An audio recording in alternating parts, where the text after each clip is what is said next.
Good day everyone! So today, ngayong araw, ay magluluto tayo. Pero bago yan, dapat magsuot muna tayo ng ating mga PPE upang masigurong malinis ang ating lulutuin. At ang aking lulutuin ngayon ay tinatawag kong luncheon meat a la king. At ihanda na natin ang ating mga lalagyan. Sunod naman ay buksan natin ang ating mahiwagang luncheon meat. Sunod naman ay ating ilabas ang ating carrots at ihanda ito upang balatan. Paghati-hatiin lamang ito sa maliliit at ihati sa parang Brunei's form.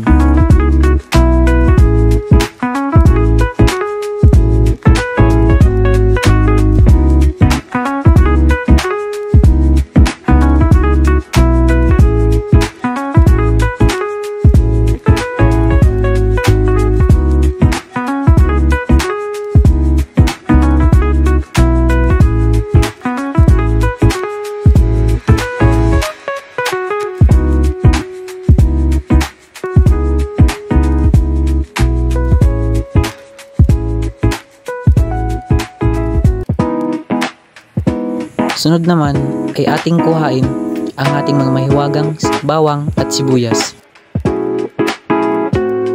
Sunod ay ating itong balatan at tadtarin hanggang ito ay maging pino.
Sunod, ay lagyan natin ito ng ating mga mahiwagang itlog.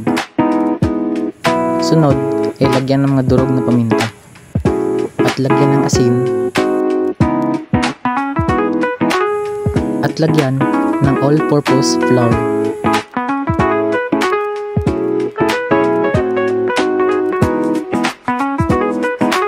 At gamitan ng ating mga mahiwagang kamay at paghalu-haluin lamang ito.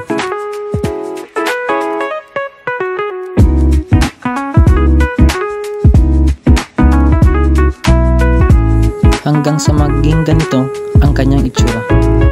Sunod naman ay ating ihanda ang ating mga paglulutuan. Kumuha lamang ng kahit kalahating butter.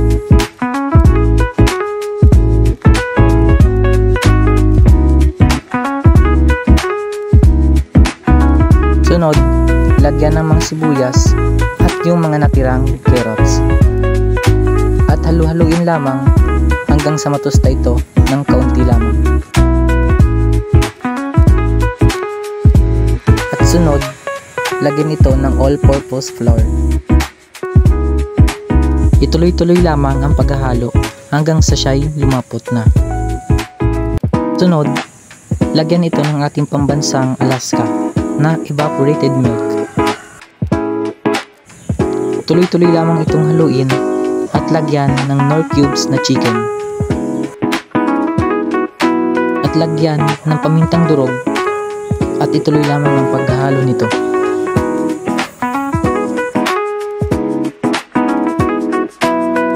Sunod naman, ihanda na natin ang ating kawaling na pagpiprituhan. Magpainit lamang ng mantika.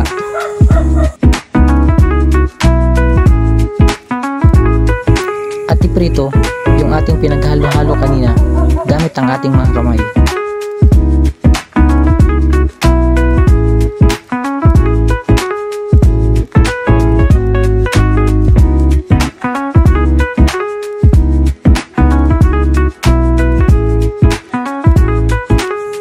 Prituhin lamang ito hanggang sa ito'y maging parang golden brown.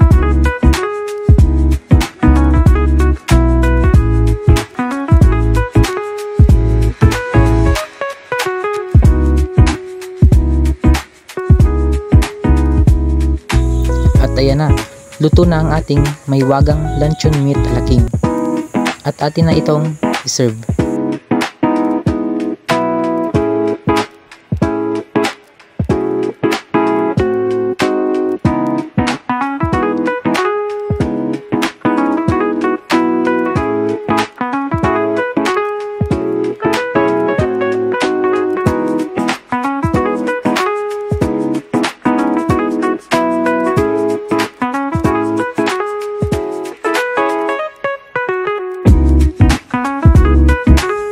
Ayan na ang ating luncheon meat alaking. Thanks for watching.